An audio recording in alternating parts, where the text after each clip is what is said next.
So the professional managerial class today are people who hold higher degrees, often belong to professional organizations like doctors, AMA, like professors like me. We have professional organizations that are supposed to regulate what we do.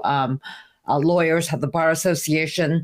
And within this class, we have like also striations, because people who go to a state school like the one I teach in, which is still, pretty elite, are different from people who go to the Ivy League, or different from people who go to the small liberal arts colleges.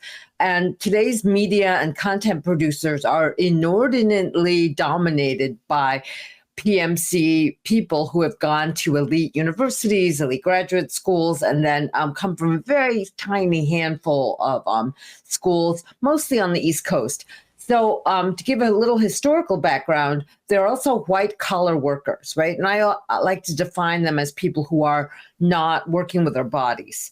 So in 1900, let's say in America, which was mostly agricultural and with a growing industry base, there were only 3% of white-collar workers or professionals. And today of the workforce, today they make up about 25% of the workforce.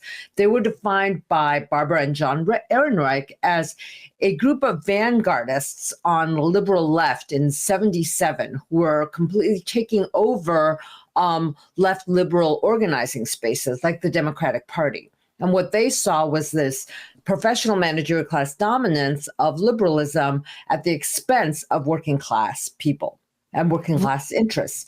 So that's one thing I want to make clear. The other thing that I've noticed online, because I sometimes do spend too much time online, is that people have started taking up working class as a kind of purity politics. Like, I'm working class, you're a PMC scumbag. And it's like, that's not class analysis. The PMC actually loves to moralize things and to make things like pure. Like, they're pure, they recycle, they do lifestyle maintenance type things. But the other thing about this class is that it really, really works hand in glove with capitalism. We're not judging. Like, true leftists do not judge. Like, we analyze, we critique, we take down. But one of the things that we should do is keep our ire for capitalists, right?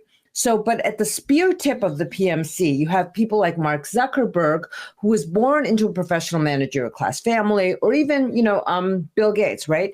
And they're able to turn their social, cultural, economic capital into this kind of entrepreneurial wherewithal, and they've ascended to the capitalist class. So there is like a tiny bit of social mobility between the spear tip of the PMC and the capitalist class. But most professional managerial class people like me, like probably you, we're wage laborers. We go to work, we depend on our paycheck. We don't live off capital. And that's like a really important thing to understand, is that the PMC really are workers. They're salaried workers.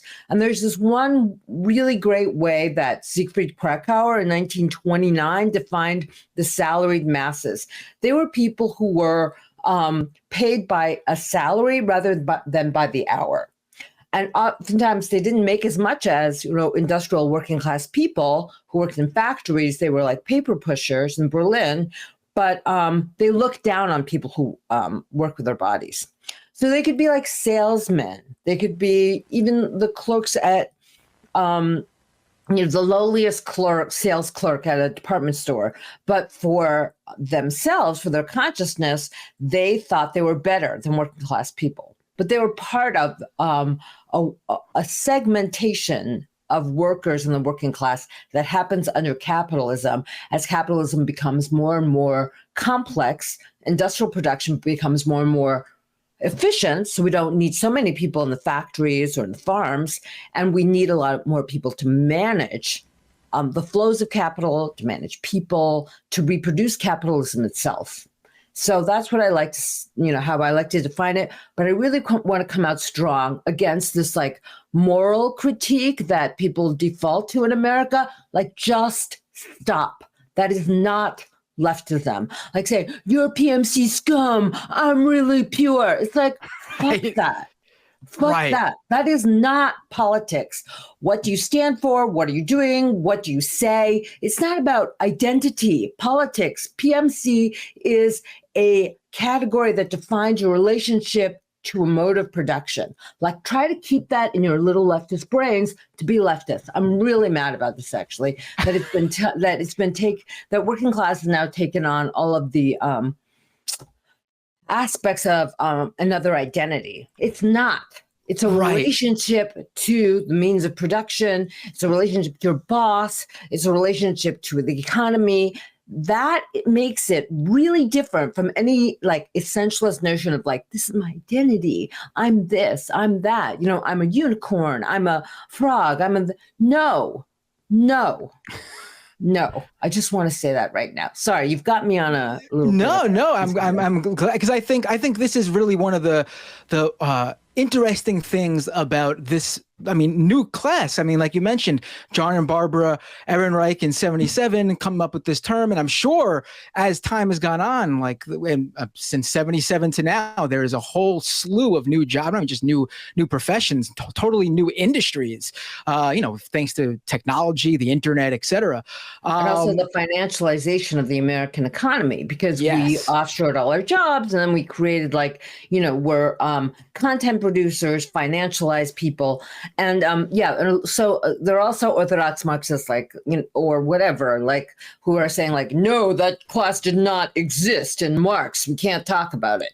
And it's like, you know what? Things have changed since 1846. Marx's class struggle is still the engine of historical change. We should always remember that.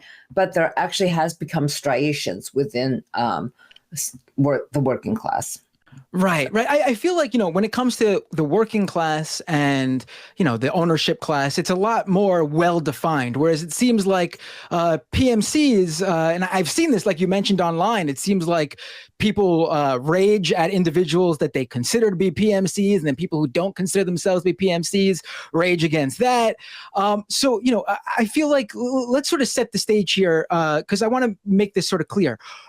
Is the term white collar, like the white collar jobs, is that interchangeable terminology for the professional managerial class? Like, are all white collar jobs PMCs?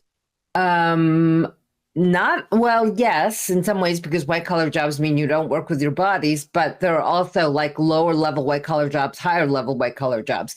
The historical, let me be a little pedantic here. The historical background is that C. Wright Mills, leftist sociologist from Columbia University, writes the book White Collar in the 1950s. He's already anticipating this growing group of people who do not work with their bodies, but who are wage earners, right? And so they are, manning the bureaucracy. For him, it's like the post-New Deal government bureaucracy is empowering white collar people. The other thing about 1953 is you've got the beginnings of the Cold War. So you've got engineers, modelers, nuclear strategists. These people are becoming more and more powerful within American politics and economics. And so, you have the white collar, crazies like Dr. Strangelove in Kubrick's film, who are, mad scientists. And then you've got the white collar secretary who's working in the front of an office. And you can say well, that's incredible, range of professions. But what the thing is about the PMC and the salaried masses that Krakauer talked about was they love to distinguish themselves from people who work with their bodies and people who actually damage their bodies through work. And, one of the things that the Marxists of the early 20th century said was, we actually have enough productive capacity and efficiency to sort of liberate people from this kind of backbreaking work. But why is leisure time? Why is better work being hoarded just for a small few? And why are people who are doing backbreaking work or becoming a reserve labor force? They're just perpetually unemployed, or they break their bodies in 10 years, then they're cast aside. One of the things that we should think about is that capitalism has actually evolved to a point where we're more efficient about production, and we should have everyone enjoy the fruits of that efficiency. But the PMC doesn't want that, neither does capitalist. So Right, right. But I will say, I will push back a little bit. Sometimes I get some really bad carpal tunnel. So I mean, I do. Oh, true. Me too. My back really Right, hurts. right. No, I know. We have like the small motor problems. I know. Sitting can be really bad for you. Sitting. It can, yeah, yeah. But the That's interesting why you thing- need to do yoga, Matt. You need to Right. do a yoga. Yes, I need what I need is a good manager who can get me all those sort of that sort of mindset where I need to Wellness. You need like Yes. a wellness program. Right. Yes. No, I think a lot of people know exactly the type you're talking about. A perfect example, I think, in modern times is someone who lives in suburban America and puts out one of those signs where it says, like, in this house, we believe Black Lives Matter and climate change is real, et cetera, et cetera. And then these are the same people who, when a waiter or waitress is a little bit slow to their order at a restaurant, they ask, oh, I want to see your manager. Yeah. I mean, there's that, which is just irritating. But there's also the fact that they voted against Bernie Sanders. They hate Bernie Sanders. So they might believe in science, but they actually don't believe in socialism, which is actually a more rational way of managing a complex economy, right? So they can believe that Black Lives Matter, but they don't want to have like lower income housing in their neighborhoods. Like there are material things that this class could have done in 2016 and 2020 to vote against the professional managerial interests that dominate the Democratic Party. And they did. Right. So you know what I have to say to that? It's like, don't pretend to be on the side of progress, because you just screwed us so badly. Sorry. Right. No, right. I have a very dark view of the world right now, but I don't want to. But I do think that they're guilty. I mean, we're guilty. I'm guilty, but I try to point out our collective responsibility for the really bad state that we're in. Oh, by the way, like the Inflation Reduction Act, really good for fossil fuel companies, but also really good for upper middle class suburban people because of all the tax rebates on solar and electric vehicles. So why isn't there a real infrastructural investment in public transportation? No, because this class actually stands in the way of progress.